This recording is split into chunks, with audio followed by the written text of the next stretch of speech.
palabra dice que plantea que los deseos personales se deben de satisfacer de inmediato sin importar los intereses de los demás. Eso es hedonismo. Pero pastor, es que eso era para aquellos tiempos. Eso no existe hoy, de verdad. Yo vengo camino a la iglesia y me tengo que detener en una luz y se detiene un jeep al lado mío con un bum bum. Y allá el jeep allá con el bum bum, del bum bum, del bum bum, bum bum. ¿Sabe qué es eso? Eso se llama hedonismo. Eso es el derecho que él siente de que él tiene que tener el placer de escuchar a la música sin importarle los intereses de los demás, porque el que está al lado no le interesa el bum bum de él.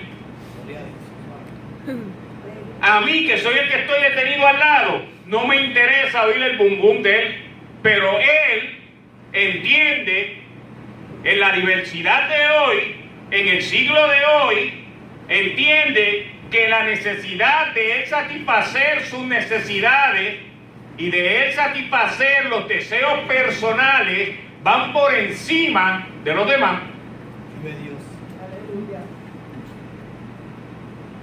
¿Estamos entendiendo esto? Santo Dios. Cuando tú quitas las reformas de Dios, cuando tú quitas todo lo que Dios establece, comienzan a pasar estas cosas. Lo tercero que hizo Manasés fue que cogió y levantó una persecución, pero horrible, en contra de los profetas. O sea, todo lo que era palabra de Dios, vamos a eliminarla. Vamos a eliminarla. Ya hay siempre consecuencia en todos los actos que nosotros tenemos. Siempre hay consecuencia en todos los actos que nosotros tenemos. Cuando tú levantas una verja y tú no piensas por qué fue levantada, tienes que tener cuidado que la consecuencia lógica, en el caso de Manasés, fue que vino una avalancha de errores.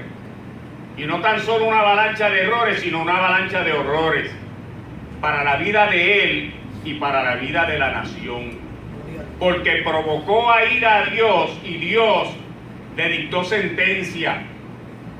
Y no tan solo él metió a Jerusalén en este lío, sino que también cogió a Judá y Judá lo siguió. Dice la palabra aquí que Judá también se metió en el meollo de estas cosas que él estaba haciendo y le vino juicio a Judá también. Entonces el Señor le dijo, tanto Jerusalén, yo le voy a leer esta parte porque a mí me estuvo tan curioso la forma en que Dios lo dice. Santo Dios. Mira lo que dice aquí. Y limpiaré a Jerusalén como se limpia un plato que se friega y se vuelve boca abajo. Aleluya.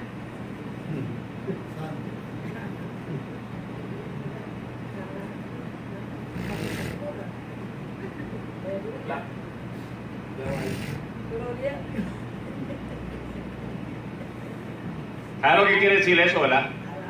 Y raeré a Israel completa, a Jerusalén, la voy a raer, la voy a quitar. La voy a quitar, la voy a limpiar completa como se limpia un plato, la voy a dejar sin nada. Y después que la limpie completa, la voy a poner boca abajo. Wow. Esto lo dice la palabra del Señor, no lo dice el pastor. Santo Jehová. La segunda de Reyes en el capítulo 21. Y ese versículo dice que es el 13. Porque Manasés se había empeñado en hacer todas estas otras cosas. Trajo maldición a Jerusalén y a Judá, porque trajo ese juicio de Dios. Manasés se empeñó en hacer todo lo contrario que había establecido su papá y la promesa que Dios le había dado al pueblo de Israel cuando lo sacó de Egipto. Y aunque nosotros no entendemos los planes de Dios siempre tienden a ser perfectos. Cuando Él sacó al pueblo de Egipto, de Israel, lo sacó de Egipto y lo llevó al desierto, el camino de Egipto a la tierra prometida era cuestión de días. Sin embargo, él estuvo 40 años dando vueltas en el desierto. Porque para Dios, y esto, ¿verdad? Esto es la matemática, estipula que el punto más cercano, o sea, la ruta más cercana entre dos puntos es la línea recta. O sea, que no haya desviación. Quiere decir que si yo quiero ir hasta donde está Lanis, dice que la manera más cercana es seguir en línea recta del punto A al punto B. Para el Señor, la ruta más cercana no era la línea recta. Era tener los 40 años metidos en el desierto, dando vueltas, porque el Señor necesitaba que el pueblo entendiera tres cosas. Que el pueblo entendiera que tenía que tener humildad, para que supiera lo que verdaderamente hay en el corazón de uno. Tenía que tener espiritualidad, que no tan solo de pan vive al hombre, sino de toda palabra de Dios. Y tenía que tener fe por cuanto Él fue el que les suplió de día y de noche todas las necesidades que ellos tuvieron. Porque allí no había un jardín, ni había un mercado, ni había una tiendita a donde tú parabas y recogías. El agua salía de la peña, el alimento bajaba del cielo. La sombra venía de nube y la noche tenía la columna de fuego. Pero el Señor siempre proveyó, porque el pueblo tenía que tener esas tres cualidades para ser una nación fuerte. Y para que uno sea un cristiano fuerte, tiene que tener esas tres cualidades. Tiene que tener humildad, espiritualidad y tiene que tener fe. Sin ella, no son nación fuerte. Poderoso Dios. Luego de esto, todavía en el monte Sinaí llevó a aquel pueblo y lo llevó y le dio los 10 mandamientos. Los preceptos, las leyes, como usted quiera llamarlo.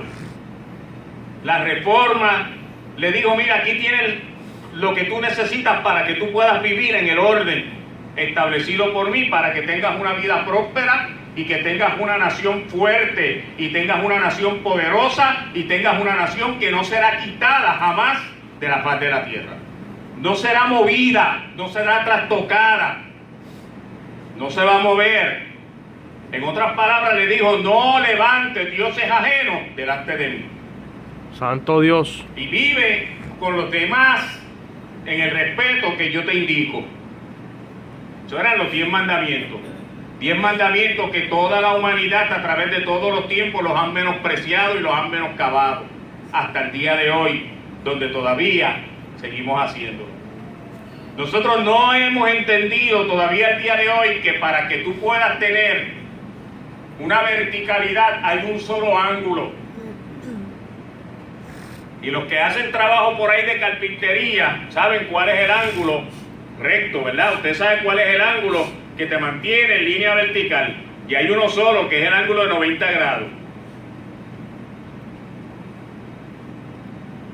No hay más ninguno. Ese te mantiene, ¿qué? Vertical. Ya uno de 89 ya te inclinó. Uno de 88 va más inclinado. Y todos los demás ángulos te llevan ¿a qué? A caer.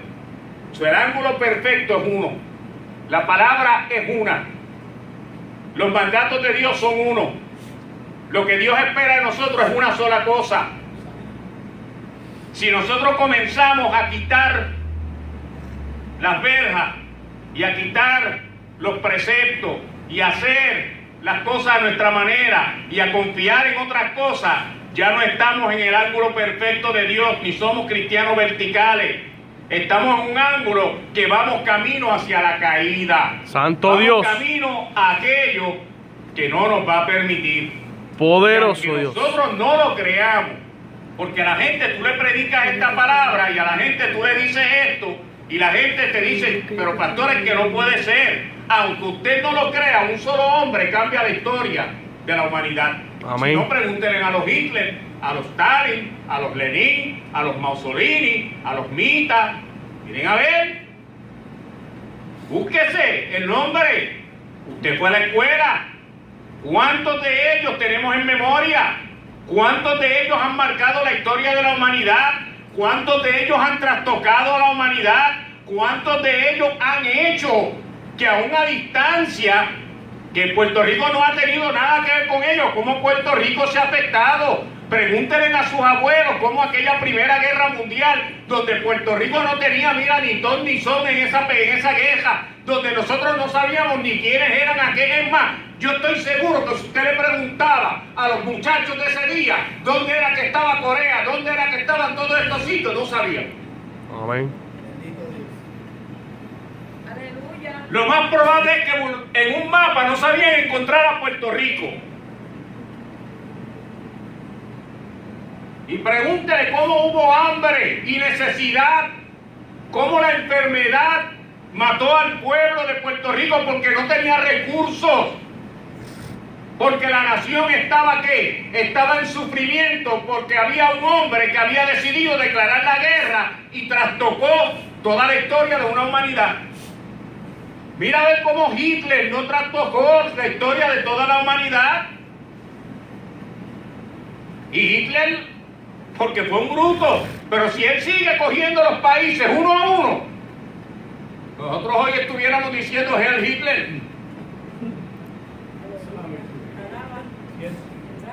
Él se llevó a Italia, él se llevó a los alemanes, él se llevó a los rusos, él se llevó a los franceses y los eliminó a todos.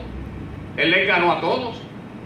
Lo que pasa fue que después vino Cochí y se metió con Estados Unidos y con Japón y dijo, ya, pues ya yo de uno en uno no, voy muy lento. Y cogió y se tiró como 4 más a la vez. Y los que habían vencido se unieron con los que estaban por ser vencidos y lo pararon. Pero si él se sigue de uno en uno, estuviéramos hoy diciendo, Hitler trastocó la historia, cambió la historia de la humanidad. Y hoy por hoy, cuando hablamos de racistas, ¿de quiénes hablamos? ¿De quién